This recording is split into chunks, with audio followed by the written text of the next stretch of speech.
নিজুম ভাই, আপনাকে স্বাগত জানাচ্ছি। আপনি এখন সুইজারল্যান্ডের জেনেভে আছেন জাতিসংঘের সদর দপ্তরে। তো আপনি আপনার কার্যক্রম সম্পর্কে যদি দেশবাসীকে একটু অভিহিত করতেন, আসলে কি উদ্দেশ্যে এই সফরে আসা হয়েছে? আচ্ছা, প্রথমে আপনাকে একটা ভালো খবর দেই। সেটা হচ্ছে যে নিশ্চয়ই জানেন যে এই বছরের 12ই ফেব্রুয়ারি জাতিসংঘের যে হিউম্যান রাইটস যে অফিসটা আছে, তারা বাংলাদেশকে নিয়ে 114 পাতার একটা রিপোর্ট দেয়, যেটা নিয়ে জামাত শিবির বা এই বাংলাদেশের বিরোধী অংশ তারা খুবই উৎফুল্ল ছিল যে আপনার আওয়ামী লীগ সরকারের সময় অনেক খুন হয়েছে গত জুলাইতে, নানান ধরনের রিপোর্ট দেয়। তো আমরা ইন্টারন্যাশনাল ক্রাইমস রিসার্চ ফাউন্ডেশনের পক্ষ থেকে প্রায় 490 পাতার আমরা একটা পাল্টা রিবাটাল তৈরি করেছি, যে তাদের মিথ্যাচার, তাদের প্রত্যেকটা প্যারাগ্রাফে মিথ্যাচার ধরে সেই রিপোর্টটা আমাদের তৈরি হয়েছে। প্রথমত এই রিপোর্টের কথা আমরা আজকে বলবো, যদিও সেটা নিয়ে একটা ফর্মাল সংবাদ সম্মেলন। আপনি জানেন যে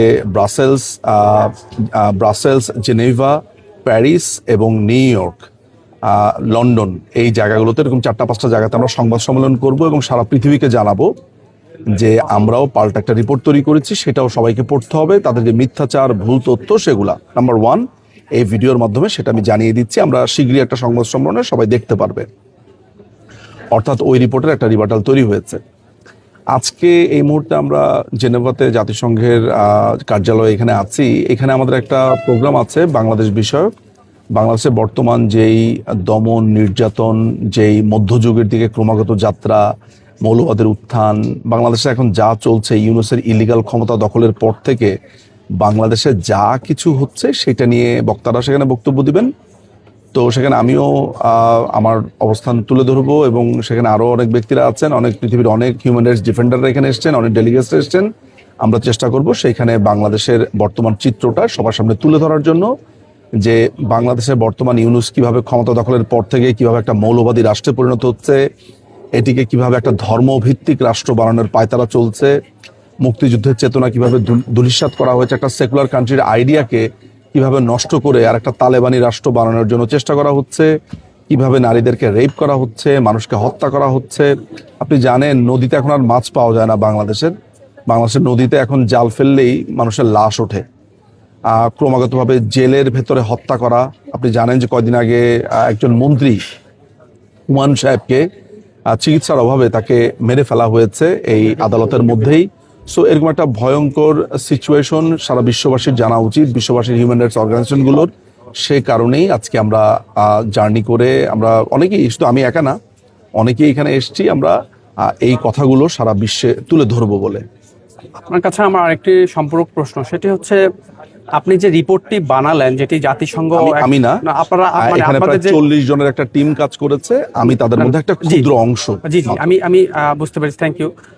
সেই রিপোর্টটি কি আপনারা জাতিসংঘ সহ যে মানবাধিকার, আন্তর্জাতিক যতগুলো মানবাধিকার সংগঠন আছে, বিভিন্ন আপনার European union, commission, state department, সেখানে পাঠাবেন কিনা এই রিপোর্টগুলো? ডেফিনেটলি, প্রথম উত্তর হচ্ছে ডেফিনেটলি। শুধু জাতিসংঘ না, পৃথিবীতে যতগুলো রাষ্ট্র আছে, যদি পৃথিবীতে 500টা রাষ্ট্র থাকে, 200টা রাষ্ট্র থাকে, 100টা রাষ্ট্র থাকে, প্রত্যেকটা রাষ্ট্রের হেডকে ইমেল করা হবে, চিঠি দেওয়া হবে এবং আমরা প্রায় 1000 কপি এটা ছাপিয়ে আমরা পৃথিবীর বিভিন্ন জায়গাতে এটা বিলাবো। আমাদের মূল কাজ সবই শেষ, এটার বইয়ের কাজটা এখন চলছে, পেস্টিং এর কাজ চলছে, আমাদের ওই বই টিমটা কাজ করছে। আজকে সম্ভবত আমরা ফাইনাল কপিটা পেয়ে যাব। আমরা মাননীয় প্রধানমন্ত্রী শেখ হাসিনাকে এই একটা কপি দিয়ে আমাদের উদ্বোধনটা আমাদের হবে এবং আমি বলবো যে এটা একটা অসাম কাজ হয়েছে। এখানে প্রায় 500 পাতার এভিডেন্স আছে এবং 185 পাতার রিবাটাল আছে, সব মিলিয়ে আপনার 490 পাতার, 305 পাতার রিবাটাল আছে, 305 পাতার হচ্ছে এভিডেন্স, 185 পাতার হচ্ছে আপনার রিবাটাল। সো 490, হ্যাঁ, 185 আর 305, তাই না? সো আলটিমেটলি এটা আমরা চারদিকে ছড়াবো। এটা আমরা জাতিসংঘ থেকে শুরু করে বিভিন্ন ডেলিগেটস, বিভিন্ন মানুষকে এটা আমরা পৌঁছে দিয়ে আসা, বিভিন্ন কবি, সাহিত্যিক, আমেরিকান কবি সাহিত্যিক, ব্রিটিশ কবি সাহিত্যিক, কানাডার লেখক, চিন্তক, দার্শনিক, এরকম পৃথিবীর বিভিন্ন জায়গাতে আমরা এই হিউম্যান রাইটস যে বিপর্যয় হয়েছে, এই যে ইউনাইটেড নেশনস যে মিথ্যা কথা বলেছে এবং কিভাবে তারা মিথ্যা তথ্য দিয়েছে, কিভাবে তারা মেথোডোলজিকে ডিস্টর্ট করেছে, নানানভাবে তারা তথ্যকে লুকিয়েছে, তারা আসল তথ্য দেয়নি, তারা মিথ্যে কথা বলেছে এবং হাস্যকর যুক্তি দিয়েছে, এই সমস্ত কিছুকে নিয়ে আমাদের 40 থেকে 45 জনের একটা টিম দিনরাত কাজ করেছে। সেটার লিগ্যাল টিমে, মানে আইনি দলের আমি একজন ক্ষুদ্র কর্মী ছিলাম। এই বিষয়ে সেই রিপোর্টটা করেছে। এই বিষয়ে একটা সম্পূরক প্রশ্ন আছে, সেটা হচ্ছে আপনারা কি তারা যেরকম এই যে জাতিসংঘের মানবাধিকার টুলসটাকে ব্যবহার করে, বিশেষ করে ইউনুস রেজিম তারা যেভাবে বিলিয়ন বিলিয়ন ডলার ব্যয় করছে লবিস্ট নিয়ে, যেটি তারা নিজেরা স্বীকার করেছে, আপনি জানেন জামাতের ইউরোপের মুখপাত্র আবু বকর মোল্লা স্বীকার করছে, আপনারা কি ব্রাসেলস সহ জেনেভাতে এবং নিউ ইয়র্কে এরকম কোন সেমিনার সিম্পোজিয়াম করবেন কিনা? এই প্রসঙ্গে একটু এই আপনারা জেফ্রি শ্যাক্সকে চিনেন, Columbia university sustainable development professor, তাকে কি আপনারা সম্পৃক্ত করবেন? তিনি এই বিষয়ে কথা বলেছেন। আমেরিকা কেন্দ্রিক প্রোগ্রামে তাকে সম্পৃক্ত করা হবে বলে আমাদের যারা তার সাথে যোগাযোগ করছে তারা জানিয়েছে। নম চমস্কিকে আনার আমাদের ইচ্ছা আছে।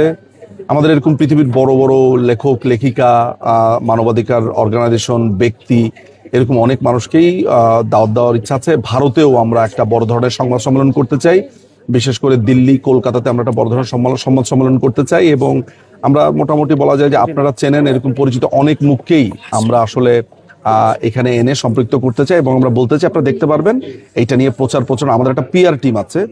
এই পিআর টিম গত দীর্ঘ 1 মাস ধরে কাজ করে বিভিন্ন কানেকশন তৈরি করেছে, কথাবার্তা বলেছে। সো এইটা একটা হিউজ বাজ তৈরি করবে বলে আমি মনে করি। আপনারা যে ইউরোপীয় ইউনিয়নের যে সাবেক কমিশনার, তিনি বর্তমানে ফাউন্ডেশন ফর ইউরোপিয়ান প্রোগ্রেসিভ স্টাডিজের economist professor doctor Laszlo Andor, তিনিও এই বিষয়ে অবগত আছেন। তাকেও আপনারা ইউরোপীয় পার্লামেন্ট বা কমিশনে তার কাছে পেপার হস্তান্তর করবেন। আমি ওনার নাম শুনিনি, বাট আপনার সাথে পরিচয় থাকলে ডেফিনেটলি আমি আপনার সাহায্য নিব। আমাদের এখানে জিলানি ভাই আছে, জিলানি ভাই তার সাথে অলরেডি কাজ করছে, আপনি আছেন, আপনারা ইন্টারন্যাশনাল লেভেলে কাজ করছেন, পরিচয় আছে। তারপর আমাদের রহমান ভাই আছে। So I am quite sure যে আমাদের যে হ্যান্ডস, আমাদের হোম গ্রোন যে হ্যান্ডসরা আছে, যাদের ইন্টারন্যাশনাল কানেকশন আছে, আমরা আমাদের নিজস্ব ছেলেদের মেয়েদের এই সাহায্যটা আমরা প্রথমেই নিব। তাদের থেকে বড় পিআর আর হতে পারে না। আমরা তাদের ভেতরের যে শক্তি সেটাকে আমরা বের করে নিয়ে আসবো। শুধু যে বিদেশি পিআর ফার্ম এগুলোই যে শেষ কথা তা না, আমাদের নিজেদের দেশীয় যারা আছে তাদের ক্ষমতাকেও আমরা পূর্ণ ব্যবহার করতে চাই। আপনাকে অসংখ্য অসংখ্য অসংখ্য ধন্যবাদ। ধন্যবাদ নিঝুম ভাই। আশা করি দেশের মানুষ আপনার কাছ থেকে অনেক তথ্য জানলো এবং দেশ বিদেশি দখলদার ইউনুসের যে চক্রান্ত বাংলাদেশ দখল করা, আশা করছি পুরোপুরি আন্তর্জাতিক প্রেক্ষাপটে আপনারা যে কাজ করছেন সেটি আরো বেশি বেগবান করবে। আন্তর্জাতিক ঘরোয়া সবখানে, মানে যেইখানে ইউনুসের বিরুদ্ধে কিছু হচ্ছে সেইখানেই আমি থাকবো, এতটুকু কথা দিলাম। ধন্যবাদ আপনাকে নিঝুম ভাই।